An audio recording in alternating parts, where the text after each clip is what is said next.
हमारे जीवन में यदि दुख आए और मेरे प्रभु राजी हैं तो कभी सुख नहीं चाहिए, कभी सुख नहीं चाहिए। मेरे प्रीतम क्या परेशानी प्यारे को, जो प्रेम करने वाले उनको क्या परेशानी, क्योंकि प्यारे मेरे चाहते मैं दुखी रहूं, ये दुख समुदाय घेरे रहे, बस जोई जोई प्यारो करे सोई मुई भावे। बहुत कठिन बात है। प्रवचन कर लेना सरल है, प्रवचन सुन लेना सरल है, कि दुख घेरे रहें। एक महाभागवत परम पावन श्री त्रिपुरदास जी महाराज, अगर दुख मुझे घेरे हैं, मेरे प्यारे राजी हैं, तो मुझे दुख से कोई परेशानी नहीं। यह है प्रेमी का हृदय। देखो त्रिपुरदास जी महाराज कायस्थ कुल में प्रकट हुए। कायथ त्रिपुरदास भक्ति सुख राशि भर्यो, कर्यो ऐशो पण सीत दगला पठाइए। निपट अमोल पटहिए हित जटि आवे, ताते अति भावे नाथ अंग पहिराइए। आयो को काल नरपति ने बिहाल कियो, भयो ईस ख्याल ने को घर में न खाइए। वही ऋतु आई सुधी आई आंख पानी भरी, आई एक द्वाति दीठी आई बेची लाइए। श्री त्रिपुरदास जी कायस्थ कुल में प्रकट हुए थे। बड़ा हिम्मत बनाने वाला यह चरित्र है। ब्रजमंडल में शेरगढ़ है, वहां इनका जन्म हुआ था, वहां के निवासी थे और आपके पिता राजमंत्री थे। बचपन से ही भगवत भक्ति के संस्कार थे। जिनमें कुछ दिव्य प्रकाश होता है वो बचपन से भगवत भक्ति का। जिनको ये लगता है कि जवानी में विषय भोग लें और बुढ़ापे में भजन करेंगे तो भूल जाए। बुढ़ापे में मन को प्रभु में नहीं लगाया जा सकता। यदि आपने जवानी में भजन का अभ्यास नहीं किया तो बुढ़ापे में नहीं होगा, बुढ़ापे में प्रपंच ही होगा, पक्का विश्वास मान लीजिए। और जितने भी दिव्य महापुरुष हुए हैं, जिनके जीवन प्रकाशित हुए हैं भक्ति अध्यात्म की ऊंचाई में, वो बचपन से श्री भगवान में लगे। त्रिपुरदास जी के घर में राजमंत्री पिता थे, पर बहुत ही सुंदर भक्ति के संस्कार थे। एक बार आप पिता के साथ आगरा से किसी कार्य के लिए गिरिराज जी आए, तो यहां ठाकुर श्री श्रीनाथ जी का दर्शन किया। यही विराजमान थे अन्योर में, जहां जतीपुरा इधर ठाकुर जी यहीं प्रकट हुए हैं। श्रीनाथ जी अपने ब्रज के हैं, गिरिराज जी के। ऐसा सुंदर रूप श्रीनाथ जी का कि नवीन किशोर अवस्था लुभायमान हो गए। बहुत हट किया, अब मैं नहीं जाऊंगा, इन्हीं के दर्शन करूंगा, इन्हीं के पास रहूंगा। पिता राजमंत्री थे, वहां किसी परिचित से कहा कि बालक है, हट करता है त्रिपुरदास, इसको हम छोड़ देते हैं 2-4-10 दिन यहां। देखो भगवान का विधान, यहां श्रीनाथ जी के दर्शन करेगा, फिर हम आदमी भेज देंगे, बुला लेंगे। अब वो दैवी योग से प्रेरित थे, पुत्र को यहां छोड़ दिया और वापस वो लौटे तो रास्ते में कुछ वैरी दल के राजसैनिक को दुष्टों ने घेर लिया और मार डाला, पिता को मार डाला। भक्तों के जीवन में प्रारंभ से ही विपत्तियों की बौछार हो जाती है, लेकिन आप ऐसा डरिएगा मत। क्या जिनके हृदय में भक्ति नहीं है उनके परिवार के लोग नहीं मरते क्या?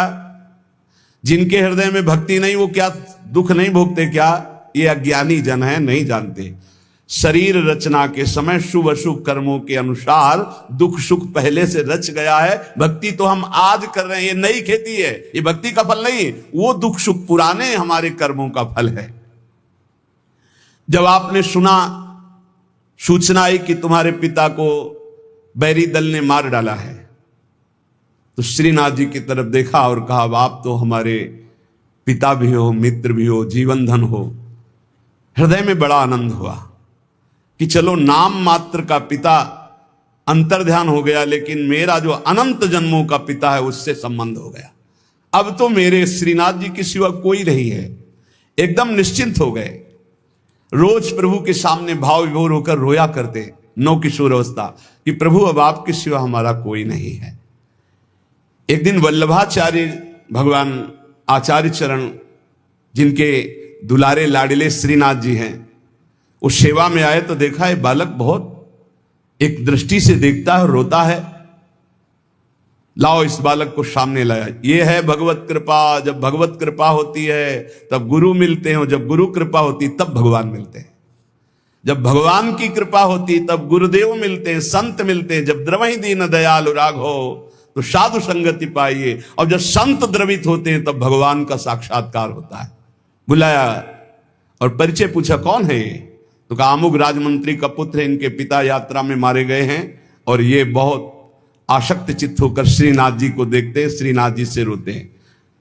त्रिपुरदास जी ने साष्टांग दंडवत किया वल्लभाचार्य जी को और कहा, प्रभु मैं मात्र पितृहीन, न मेरे माता है न पिता है, मैं अनाथ बालक हूं। बस मेरे नाथ तो श्रीनाथ जी ही हैं और आपके श्री चरणों का आश्रय दे दिया।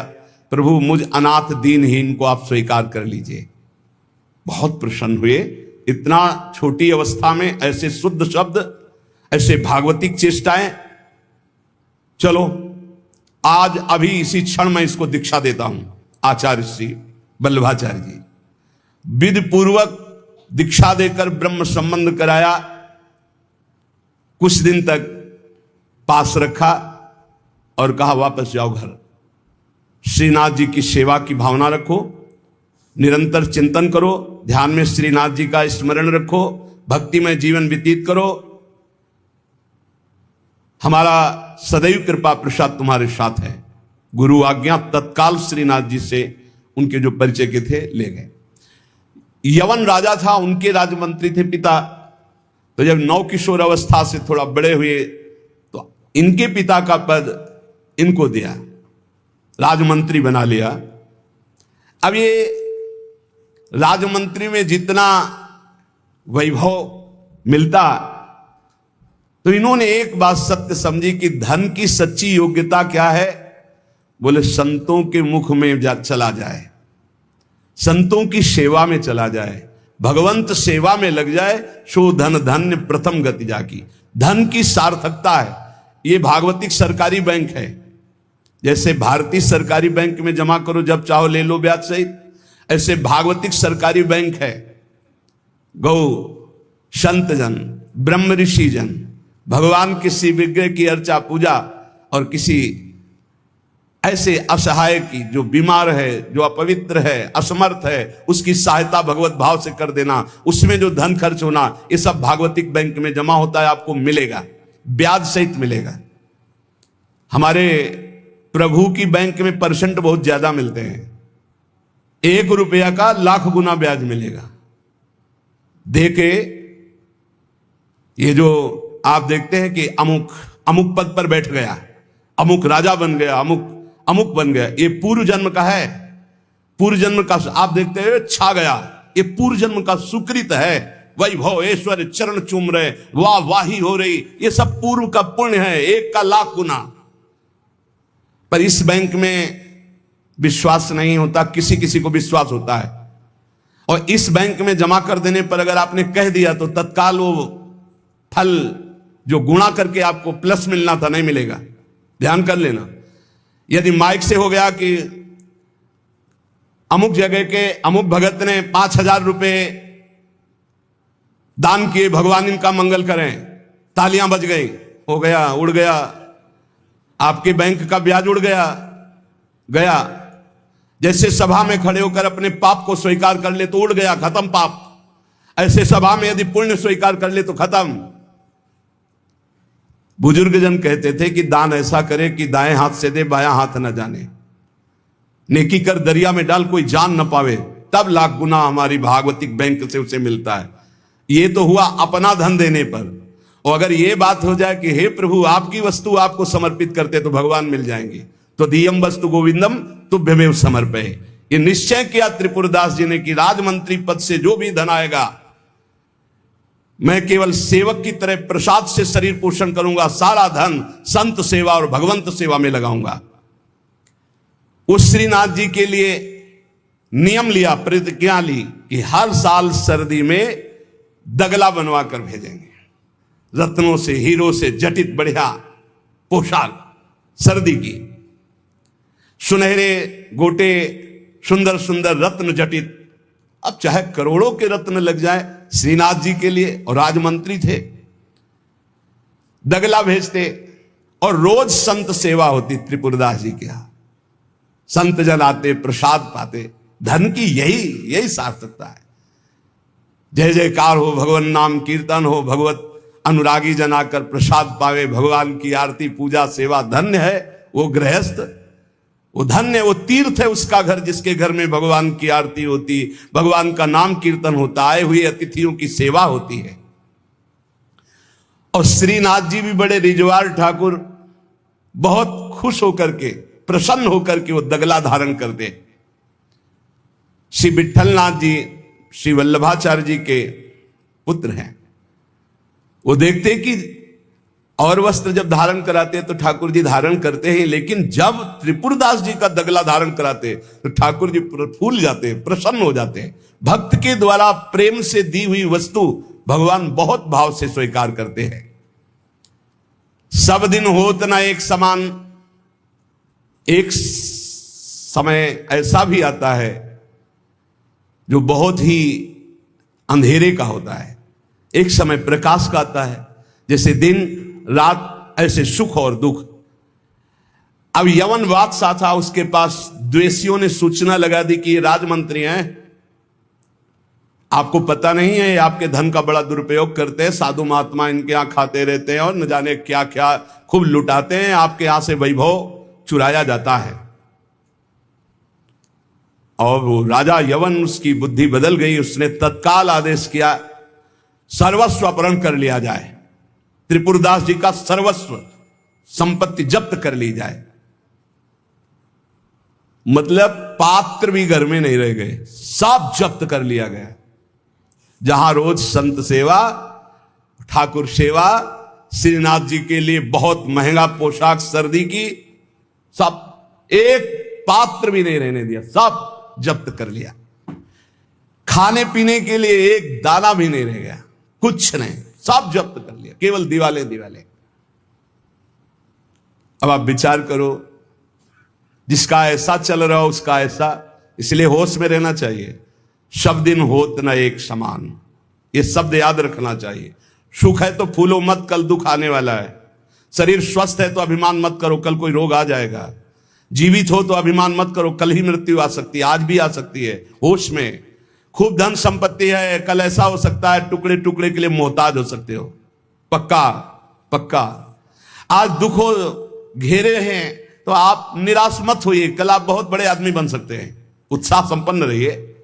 आज बहुत बड़े आदमी है, धन है, संपत्ति है, वैभव है, नौकर चाकर है, बहुत फूलिए मत। हो सकता है ऐसा समय आ जाए कि तुम्हें किसी के यहां नौकरी करनी पड़े अपने पेट भरने के लिए। समय बहुत विचित्र है, पलटने में देर नहीं लगती, पलटने में देर नहीं लगती। खाने पीने तक के लिए नहीं रहेगा, सब यवन राज ने जब्त करवा लिया। अब जैसे तैसे बहुत गरीबी से, कष्ट से जीवन यापन होने लगा। अब आए सर्दी की ऋतु। सर्दी की ऋतु में श्रीनाथ जी को दगला भेजते थे, खूब सुंदर सजा करके।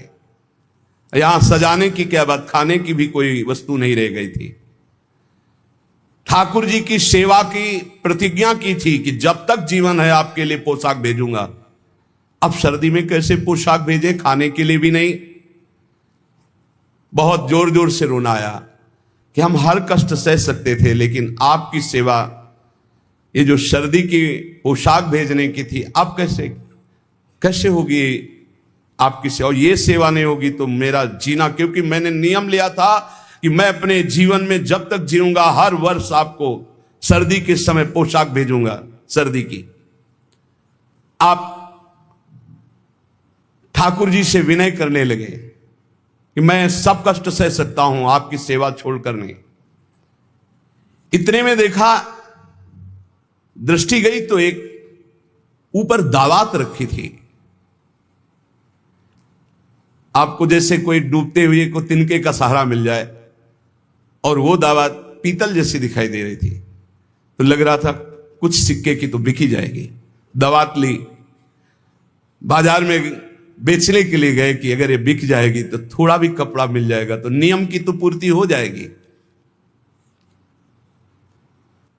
अब त्रिपुरदास जी बाजार गए तो बेच के बाजार यो रुपया एक पायो, ताको ल्यायो मोटो थान मात्र रंग लाल गाइए, भीजो अनुराग पुनि नैन जलधार भीजो, भीजो दीनताई धरि राख्यो और आइए, को प्रभु जन आए सहज दिखाई दई, भई मन दियो ले भंडारी पकड़ाइए, काहू दास दासी के ना काम को पे जाऊं लेके, बिनती हमारी जो गुसाई ना सुनाइए।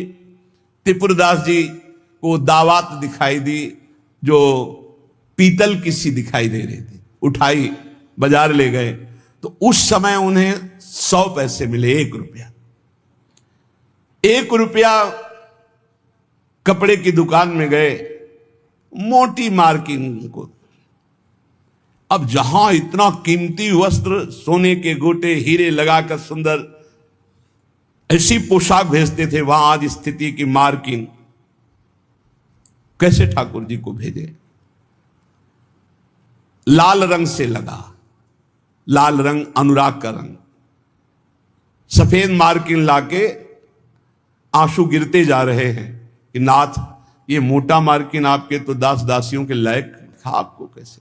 पर कुछ नहीं है, अनुराग में भीने हुए नेत्रों से अश्रुधार बह रही है, हृदय में भारी दीनता है, और ऐसी ही वस्तु प्रभु को बहुत पसंद आती है।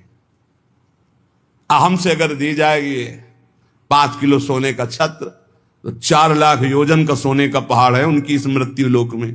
5 किलो क्या होता है? साहस नहीं हुआ, रंगा लाल रंग में, प्रेम रंग में रंग कर रख लिया, पर साहस नहीं हुआ कि मैं जाकर के श्रीनाथ जी को दूं। कैसे दूं?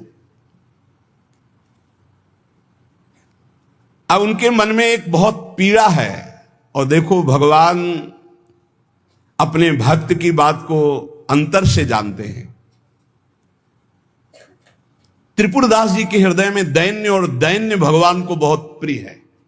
यही दरबार दीन को आदर रीति सदा चली आई। भगवान को मूल्यवान वस्तुएं प्यारी नहीं, भगवान को जो प्यारी वस्तु है वो दैन्य है, दीनता। जेहि दीन प्यारे वेद पुकारे, द्रवौ सुश्री भगवाना। इतने में विधान बना, गोसाई जी के सेवक श्रीनाथ जी की सेवा के लिए जो भक्तजन थे उनके यहां विचरण किया करते थे, अचानक दृष्टि में पड़े त्रिपुरदास जी के। देखा ये तो श्रीनाथ जी के सेवक हैं जो गोसाई जी के पार्षद हैं, और ये तो सेवा सामग्री श्रीनाथ जी को पहुंचाते हैं।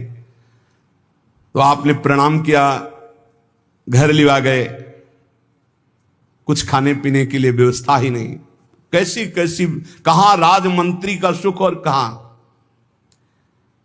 बहुत संकोच में भरे हुए वो मार्किन निकाल के लाए जो लाल रंग से रंगी थी, और कहा हाथ जोड़ करके कि हर वर्ष प्रतिज्ञा थी कि श्रीनाथ जी को पोशाक भेजेंगे, पर भगवत कृपा से वैसा विधान बन गया है। यद्यपि ये श्री गोसाई जी के किसी दास दासी के पहनने योग्य भी नहीं है, फिर ये श्रीनाथ जी के श्री अंग के लिए तो क्या होगी। पर आप क्या इस भेंट को वहां तक पहुंचा देंगे? भंडारी को दे देना, पर गोसाई जी को कुछ मत बताना, न मेरी स्थिति बताना कि खाने को भी नहीं, और ना ये बताना कि ये मार्किन भेजा, कुछ मत कहना, उनको दुख पहुंचेगा। केवल भंडारी को दे देना, वो जो चाहे जैसे चाहे, यद्यपि वे श्रीनाथ जी के योग्य तो है ही नहीं। देखो भगवान भावोत्सवेन भजताम रस कामधेनु है। बड़ा हृदय में सुख हो रहा है उस वस्त्र को लेकर। वो जो भगवत पार्षद है, आज तक उनको ऐसी भेंट, इतनी इतनी भेंट मिलती थी श्रीनाथ जी के पास ले जाने के लिए, लेकिन ऐसा सुख नहीं होता था जैसा त्रिपुरदास जी ने रो करके जब मार्किन दी लाल रंग से रंग के, उनको एक अपार सुख हो रहा है। और दियो लय भंडारी कर राखे धरी पटवा पे, निपट स्नेही नाथ बोले अकुलाय के, भय हैं जड़ाए को बेगी ही उपाय करो, विविध ओढ़ाए अंग बसन सुहाय के, आज्ञा पुनि दई यो अंगीठी बारी दई, फिर वही भई सुनी रहे अति ही लजाए के, सेवक बुलाए कही कौन की कबाए आई, सब की सुनाई एक बहीली बचाए के।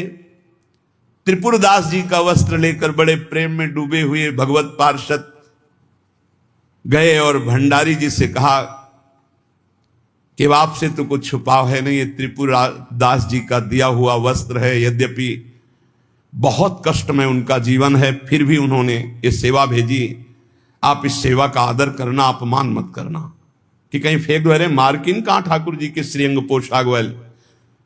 तो उन्होंने, भंडारी ने कहा कि इसका सही प्रयोग करेंगे। तो जो ठाकुर जी की पोशाक थी उसको बांधने के काम में ले लिया, उन नए वस्त्र जो मार्किन आई उसमें रखकर ठाकुर जी की पोशाक बांधकर और उसे अलमारी में रखने। परम स्नेही ठाकुर जी कांपने लगे। जब श्रृंगार हुआ तो सर्दी का समय था, कांपने लगे श्रीनाथ जी। जब श्री आचार्य चरण सेवा में गए तो कहने लगे मुझे बहुत जोर की ठंड लग रही है। ठाकुर जी बोलते हैं निज जनों से, जैसे हरिवंश महाप्रभु से राधा वल्लभ जी बात करते थे, बंचंद महाप्रभु से बात करते थे, बिहारी जी से स्वामी जी महाराज, विठल विपुल देव जी, बिहारिन देव जी। अब हम लोगों की जाकी रही भावना जैसी प्रभु मूर्ति देखी तिन तैसी। मुझे ठंड लग रही बहुत जोर की।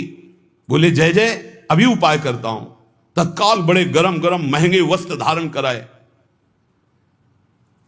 ठाकुर जी फिर बोले बहुत ठंड लग रही है, बहुत ठंड लग रही। कहा जय जय अभी उपाय करते। तुरंत अंगीठी जलाई गई, सामने अंगीठी ऐसे सुंदर नवीन कोमल उनके वस्त्र ओढ़ाए गए। ठाकुर जी फिर कहते मुझे बहुत ठंडी लग रही। श्री विठल नाथ जी गोसाई जी समझ गए कि यह साधारण ठंड नहीं है, ये किसी भक्त के हृदय की जो पीड़ा है उसी की एक कपकपी है। गोसाई जी बहुत संकुचित होकर बोले जय जय अब क्या उपाय करूं। आपको सुंदर सुंदर दगला पहना दिया, सुंदर गरम वस्त्र ओढ़ा दिए, अंगीठी आपके साथ, फिर भी आप कह रहे हैं आपको ठंड लग रही। एकदम ध्यान गया। उन्होंने कहा किसी भक्त के वस्त्र का तो अपमान नहीं हो रहा है। सेवक को बुलाया, तत्काल बही खाता लाओ, इस वर्ष किसकी किसकी पोशाक आई है, किसकी नहीं आई। बही खाते में सुनाया गया, लेकिन त्रिपुरदास जी का नाम नहीं था। त्रिपुरदास जी का नाम इसलिए नहीं लिखा है कि कोई पोशाक ही नहीं थी, मार्किन लाल रंग से भेजी गई थी।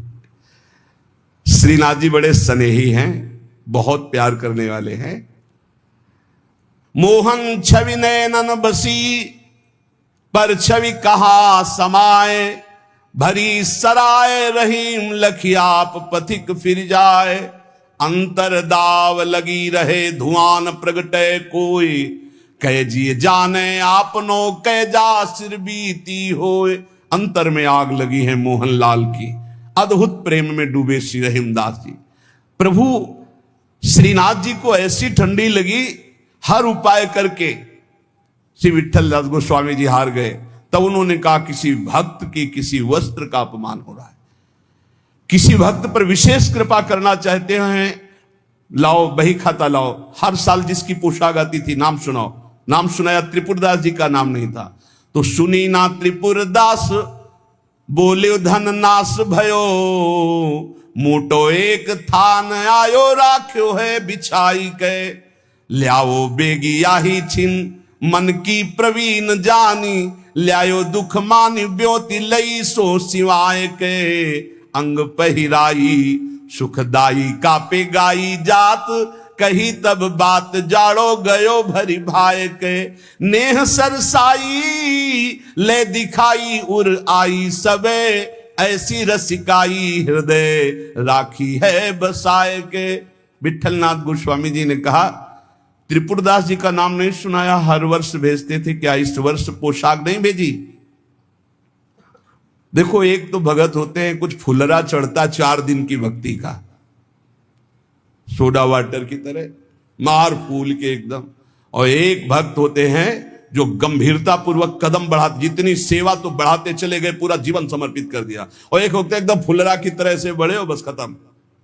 हमें लगता है कि भक्ति सोडा वाटर वाली ना करो, क्षणिक वैराग्य वाली मत करो, एक कदम बढ़ाओ पर बहुत मजबूत बढ़ाओ। जीवन में चाहे जितना संकट आ जाए, उतने कदम जो हम बढ़ चुके हैं भक्ति के, पीछे नहीं लौटेंगे, चाहे मृत्यु क्यों ना हो जाए। ऐसी दृढ़ निष्ठा रखनी चाहिए, तभी माया पर विजय प्राप्त होती है। पोशाक हर वर्ष त्रिपुरदास जी भेजते थे, उनका नाम बही खाते में था, क्यों नहीं भेजा? सेवक ने कहा, राजकोप के द्वारा सारा धन उनका नष्ट कर दिया गया, छीन लिया गया है, तो कुछ नहीं भेजा? नहीं भेजा है। मार्किन भेजी, लाल कपड़े में, लाल रंग में रंग करके कपड़ा आया है, वो ठाकुर जी की पोशाक लायक है नहीं, इसलिए ठाकुर जी की पोशाक रखकर उसमें गोसाई जी ने कहा, अच्छा अच्छा अब समझ में आया, इसीलिए ठाकुर जी को ठंडी लग रही। अरे जल्दी वो कपड़ा लाओ, जल्दी कपड़ा लाओ, और तत्काल दर्जी को बैठाल कर तत्काल सिलवाया, और ठाकुर जी को जे ही अंग में धारण करा, ठाकुर जी मुस्कुरा दिए और बोले, हां अब सर्दी दूर हो गई। बड़े रिझवार ठाकुर है। प्रेम प्रभु को चाहिए, भाव प्रभु को चाहिए। इसी भाव को दृढ़ करने के लिए ये महापुरुषों के पावन चरित्र हैं। कैसी भी परिस्थिति हो, बस ये आप एक जन्म के लिए, वैसे तो सब भोग ही रहे हैं, नरक स्वर्ग अपवर्ग सब दुनिया का, एक जन्म के लिए आप प्रभु के लिए थोड़ा हिम्मत कर लो। कैसी भी परिस्थिति आवे, आपका नियम न टूटे, आपका भजन न टूटे, जो नियम बनाओ उसे चलने दो, प्राण चाहे निकल जाए, इस जन्म में भक्ति से पीछे नहीं हटना, तो निश्चित भगवत प्राप्ति हो जाएगी। ये जीवन हमारा भगवत प्राप्ति के लिए है। बहुत सावधान, सुख दुख के ये भाव समुद्र के थपेड़े हैं, कहीं सुख में भूल मत जाना, कहीं दुख में घबराकर भक्ति मत छोड़ देना, आगे आपको बहुत सुख मिलेगा। ये भक्ति दुख सुख देने वाली नहीं, भक्ति सुख दुख में समान स्थिति पैदा करती है। भक्ति भगवान को आकर्षित करती है। और सही मानो, आज तक खुद अपना अनुभव में बता रहा हूं, ये दुख, ये विपत्ति, ये रोग, ये नाना प्रकार का तिरस्कार, निंदा, यही ऊंचाई पर चढ़ाती है, यही सच्चाई पर चढ़ाती है, यही सच्चा शरणागत भक्त बनाती है। इसलिए जिसके जीवन में दुख है, विपत्ति है, नाना प्रकार की प्रतिकूलताएं हैं, डरना मत। तुमको उस ऊंचाई पर भगवान चढ़ा रहे हैं जहां तुम चढ़ ही नहीं सकते थे। सुख और सुविधा ये दुलार है। जैसे कोई बच्चा बहुत रोने लगे तो टाफी पकड़ा दे। सुख सुविधा अनुकूलता प्रणाम नमस्कार ये हमारे प्रभु का दुलार है। दुख प्रतिकूलता तिरस्कार अपमान विपत्ति ये कृपा है। और कृपा पात्र ही विश्व विजयी होता है। कृपा पात्र ही काम क्रोध लोभ मोह मद का नाश करता है।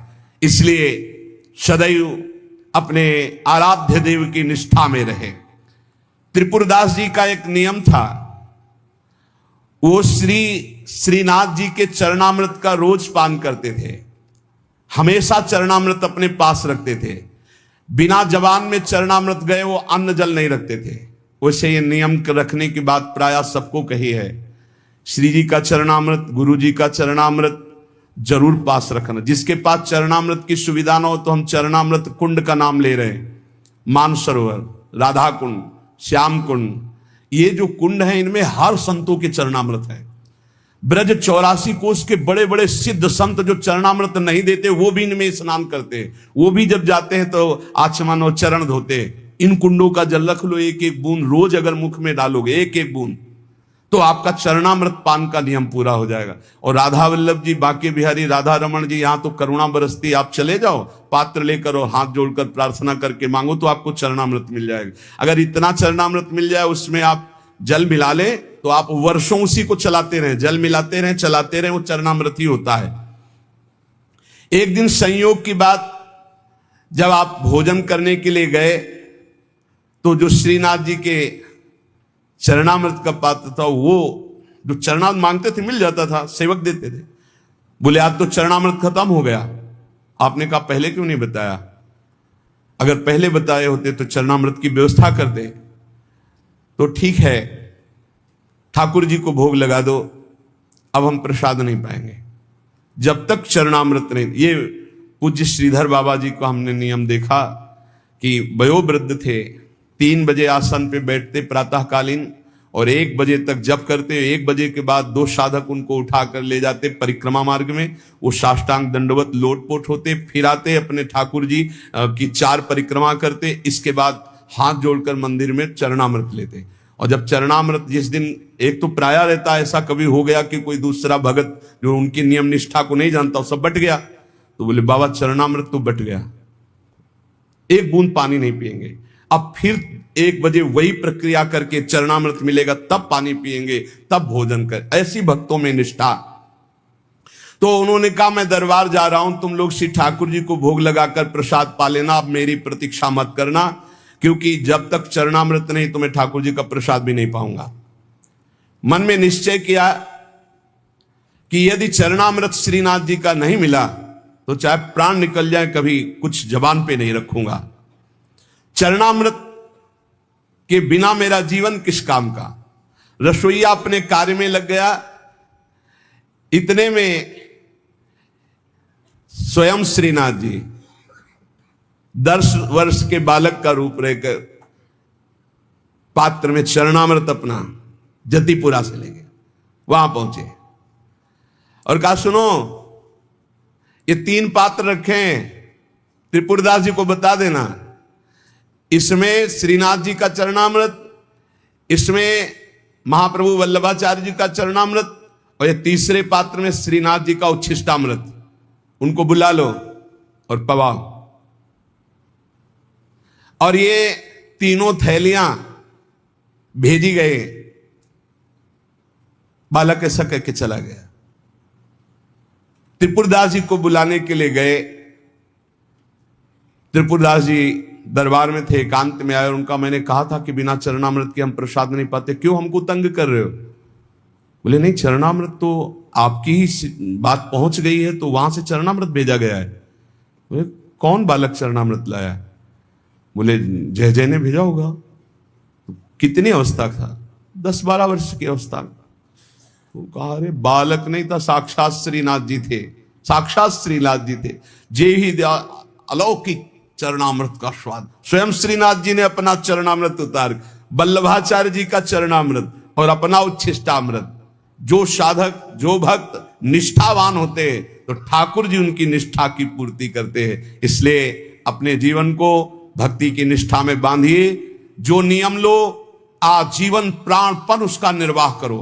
ठाकुर सेवा का, संत सेवा का, चरणामृत का जो नियम लो, कुछ नियम जीवन में होने चाहिए, कुछ नियम होने चाहिए जो जीवन भर चलने चाहिए, चाहे बीमार हो चाहे जैसी स्थिति हो, वो नियमावली नहीं टूटना चाहिए। उन नियमावली से ही भगवान रीझ जाएंगे। नेम से ही प्रेम होता है और फिर प्रेम में कोई नेम नहीं रहता। इसलिए उपासक नियम पूर्वक, दृढ़ता पूर्वक भक्ति करे, खूब नाम जप करे और इसी जन्म में भगवत प्राप्ति करे, ऐसा दृढ़ निष्ठावान बने। शेष चर्चा आगे। श्री राधा वल्लभ लाल की। राधे राधे। प्यारे मित्रों, सत्संग में महाराज जी बता रहे हैं कि जीवन में आने वाला दुख अस्थायी नहीं होते। जैसे रात के बाद सुबह आती है, वैसे ही कठिन समय भी बीत जाता है।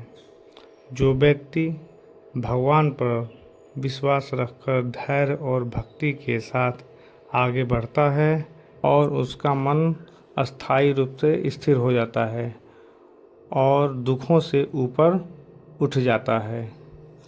दोस्तों, हमारे आध्यात्मिक मार्ग चैनल में आपका बहुत बहुत स्वागत है। कमेंट में जय श्री राधा रानी, जय श्री राधे राधे ज़रूर लिखें और चैनल को सब्सक्राइब करें, लाइक करें और शेयर करें। जय श्री राधा रानी, जय श्री राधे राधे।